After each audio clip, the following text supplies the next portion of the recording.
আকাশবাণী আগরতলা। স্থানীয় সংবাদ পড়ছি রাহুল চন্দ্র লোধ। আকাশবাণীর ৯০ বছর পূর্তি উপলক্ষে আজ আকাশবাণী আগরতলা কেন্দ্র থেকে এক প্রতীকী ম্যারাথন বা ওয়াকাথনের আয়োজন করা হয়েছে।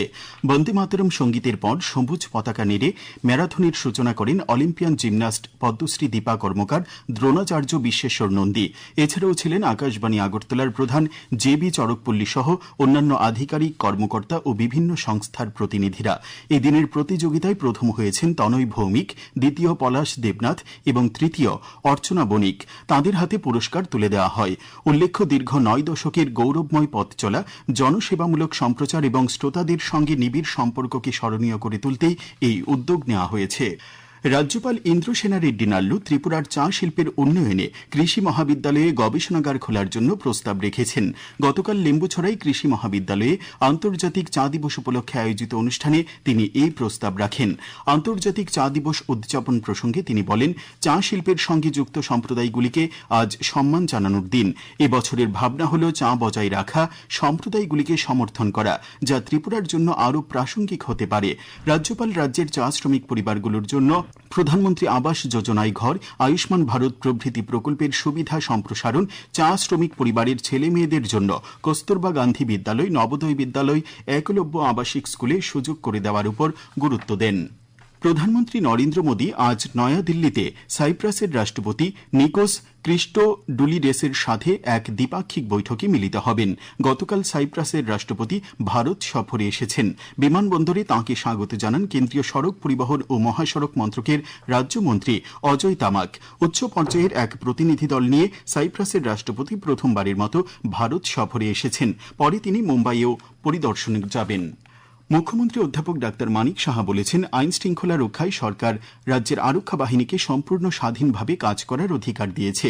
গতকাল নরসিংগড়স্থিত কেটিডিএস পুলিশ ট্রেনিং একাডেমি মাঠে ৯১তম ও ৯২তম ব্যাচে নিয়োগপ্রাপ্ত ৪৭৬ জন পুলিশ কনস্টেবলদের পাসিং আউট প্যারেড অনুষ্ঠানে তিনি এই কথা বলেন। তিনি বলেন, আরক্ষা বাহিনীকে আরও দক্ষ করে তুলতে নানা বাস্তব ভিত্তিক ও প্রযুক্তিগত প্রশিক্ষণ দেওয়া হয়েছে।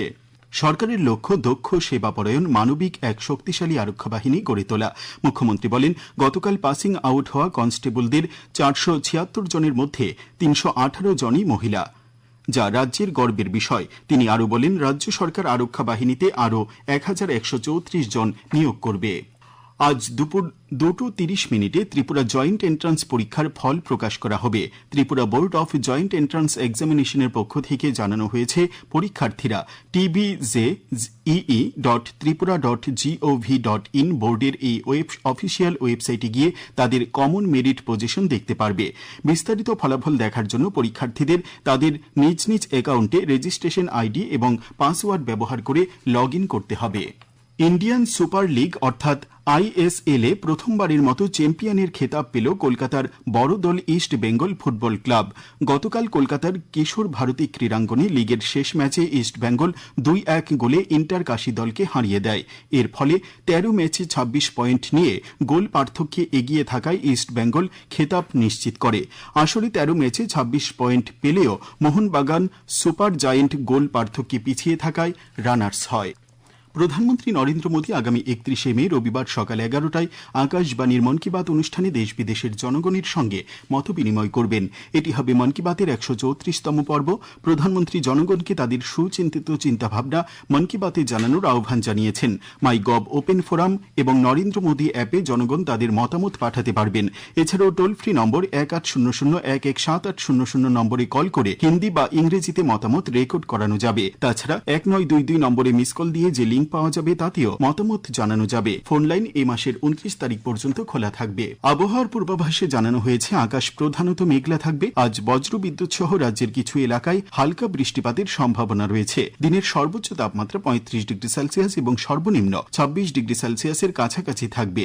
আজ ভোরে সর্বনিম্ন তাপমাত্রা ছিল ২৬.৪ ডিগ্রি সেলসিয়াস। ভোর ৫:৩০ পর্যন্ত বৃষ্টিপাতের পরিমাণ ৫.৮ মিলিমিটার। স্থানীয় সংবাদ এখনকার মতো এখানেই শেষ হলো। পরবর্তী বাংলা স্থানীয় সংবাদ প্রচারিত হবে আজ সন্ধে ৭টা বেজে ৫৫ মিনিটে।